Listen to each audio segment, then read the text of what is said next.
चलिए आज बात करते हैं न्याय दर्शन की।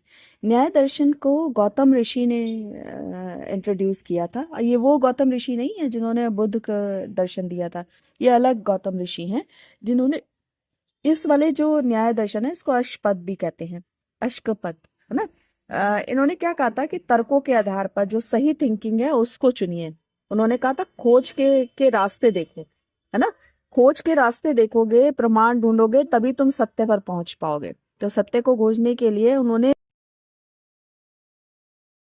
सारे न्याय दर्शन को 5 अध्यायों, 10 हानिकों, 8 प्रकरणों और 528 सूत्रों में बांटा था।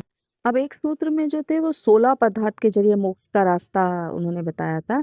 अब ये 16 पदार्थ क्या है, जिसमें सबसे पहला जो है वो यानी न्याय करने के लिए उन्होंने 4 प्रमाण रखे थे। पहला तो रखा था प्रत्यक्ष प्रमाण। आप सभी जानते हो ये बात कि जब हम इंद्रियों के द्वारा, अपनी आंखों के द्वारा जो हम देखते हैं, जो प्रत्यक्ष रूप से हमें दिखाई देता है, वो एक प्रमाण होता है ना, एक प्रूफ बन जाता है। लेकिन कभी कभी क्या होता है कि हमें इंद्रियों के द्वारा जो हम देख रहे होते हैं वो सच नहीं होता। अब क्या है ना कि कभी कभी हमारी जो इंद्रियां हैं वो धोखा दे जाती हैं, है ना।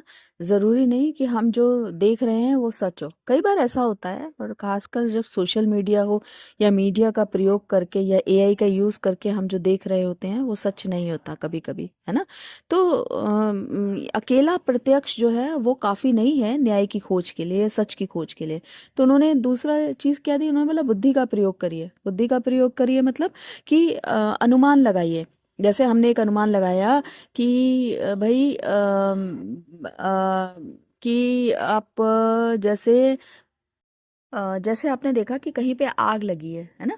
तो आपने ये देख लिया कि अनुमान उससे धुआं उठता है, तो ये अनुमान लग गया ना। अब उसके बाद क्या है कि आपने अगली बार जब आपने कहीं धुआं उठता हुआ देखा, तो आप ये बोलोगे ना बहुत तेज उसी तरीके का अगर धुआं उठ रहा है, तो अनुमान लगा रहे हो ना आपकी वो उस जगह आग लगी होगी, तभी वहां से धुआं उठ रहा है ना। तो उन्होंने कहा बुद्धि का प्रयोग किया।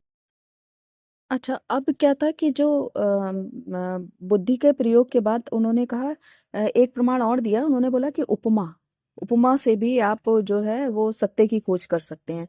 जैसे हमने एक चीज को देखा और उस चीज के आधार पर हम दूसरे से वो गुण मिलते जुलते हुए, तो हम ये कह देंगे ये उस चीज से मिलता जुलता है, तो ये उस चीज का ही कोई एक पार्ट है ना। तो वो हमारा जो है वो उपमा यानी सत्य की खोज जो है वो उपमा के आधार पर भी हो सकती है। जैसे गाय है, तो गाय का हम क्या करते हैं कि गाय से रिलेटेड अगर कोई पशु, मतलब ऐसा ही एक पशु कोई हमें दिखता है जिसमें बहुत सारी समानताएं गाय जैसी होती हैं, तो हम उसे मान लेते हैं कि हाँ ये गाय है। बट उसमें कुछ विषमताएं भी हैं, और हमारा मतलब तार्किकता या सत्यता के आधार पर, हम उपमा के आधार पर हम ये मान लेते हैं कि हम ये जानने की कोशिश करते हैं कि हम जो कह रहे हैं वो सच है या नहीं, है ना। यही वजह है कि हम नील गाय को गाय मान लेते हैं, क्योंकि उसके बहुत सारी चीजें जो हैं वो गाय से मिलती जुलती हैं। तो एक चीज जो न्याय दर्शन ने बोली वो उपमा, प्रमाण जो दिया वो उपमा, है ना।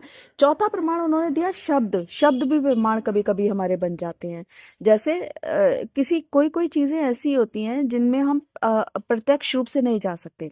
जैसे क्या हमें पता है धरती किस तरीके से चल रही है, कहाँ से चली है ना।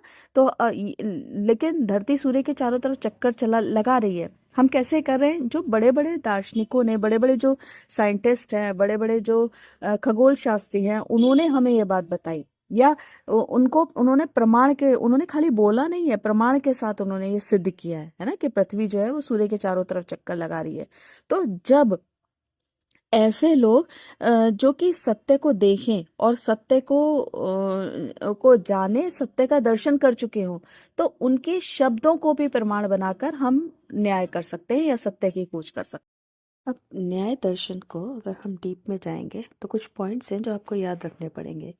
एक तो न्याय दर्शन को हम तर्कशास्त्र या प्रमाण शास्त्र, हेतु विद्या, वाद विद्या या अनिवेशिकी के नाम से भी जानते हैं, क्योंकि कभी कभी ऑब्जेक्टिव में इस तरीके का क्वेश्चन भी आ सकता है।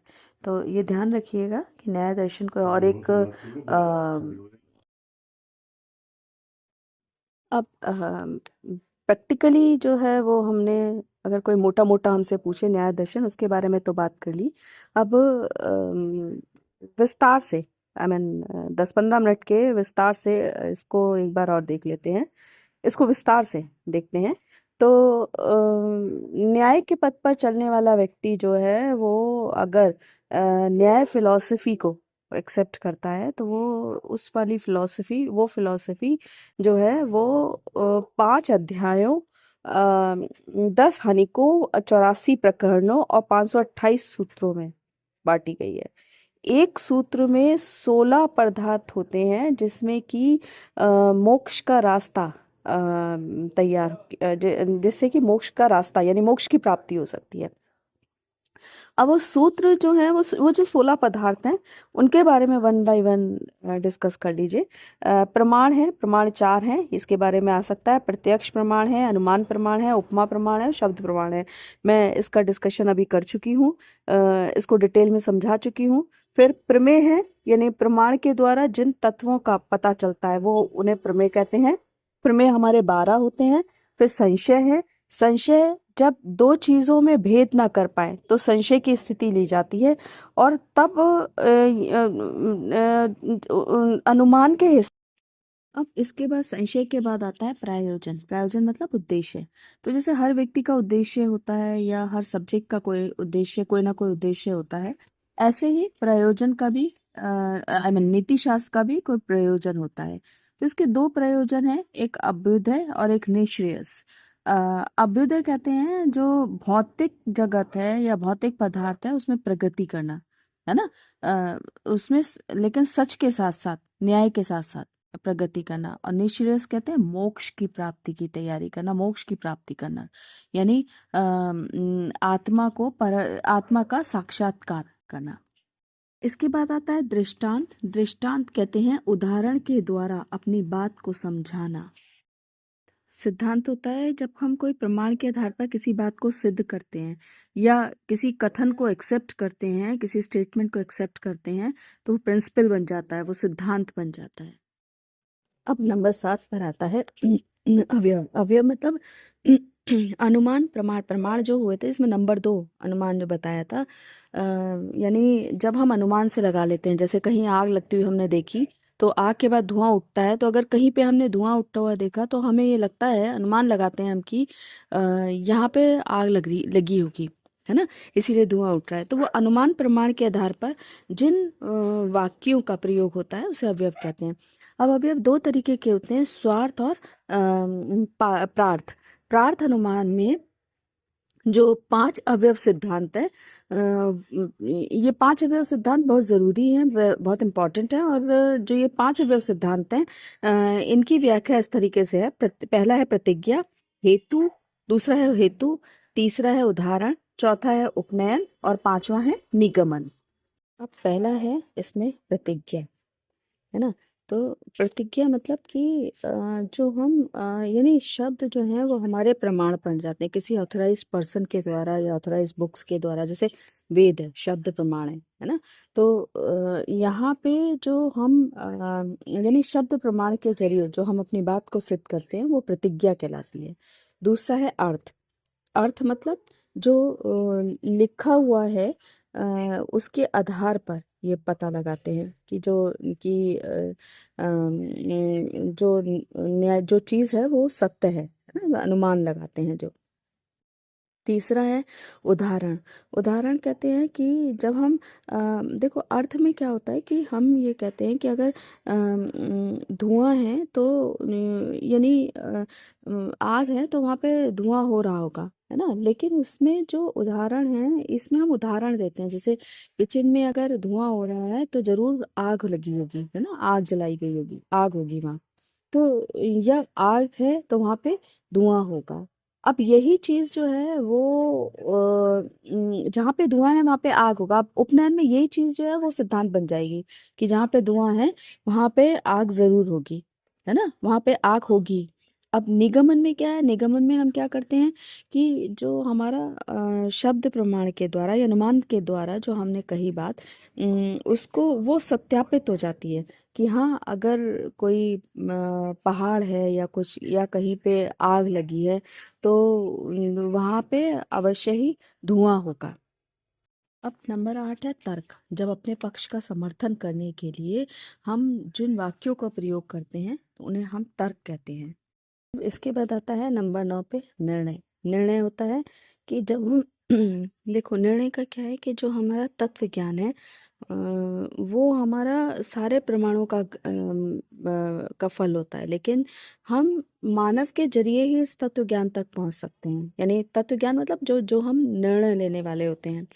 तो इसे हम निर्णय कहते हैं। देन इसके बाद आता है वाद।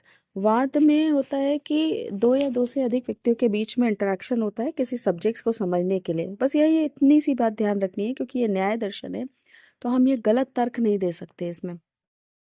हमें बहुत ही मतलब एक दूसरे के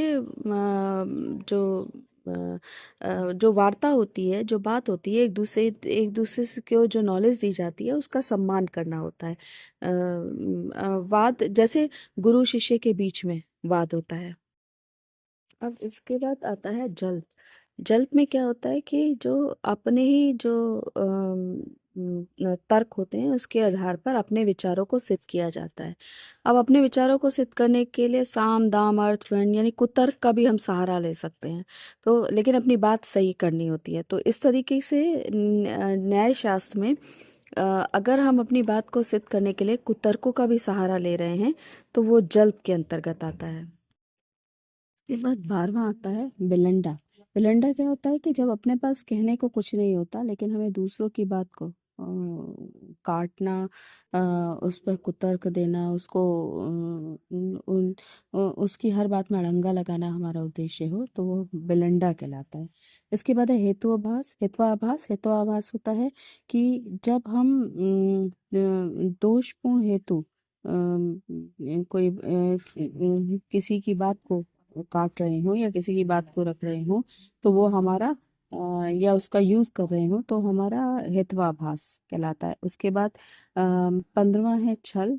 छल है जब अर्थ को का अनर्थ कर दिया जाए। अर्थ और यानी उसका जो एक्सप्लेनेशन है वो उसके लिए दोषपूर्ण तर्कों का सहारा लिया जाए। यानी जब हम एक गलत ढंग से व्याख्या प्रस्तुत करें तो वो छल कहलाता है। और उसके बाद 16वां है अ,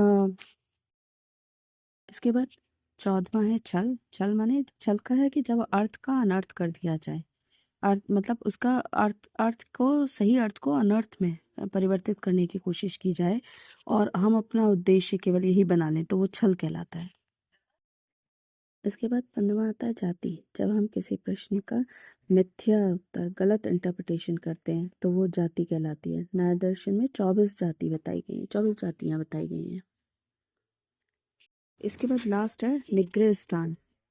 जिस कारण से व्यक्ति की जल विलंडा और ये आपका हेत्वाभास इन सब में एक तरीके से हार होती है, मतलब असफल रहता है, तो उस कारण को निग्रह स्थान कहते हैं। उम्मीद करती हूँ कि वीडियो आपको पसंद आएगी। अगर पसंद आई है तो लाइक और कमेंट कर दीजिएगा और चैनल को सब्सक्राइब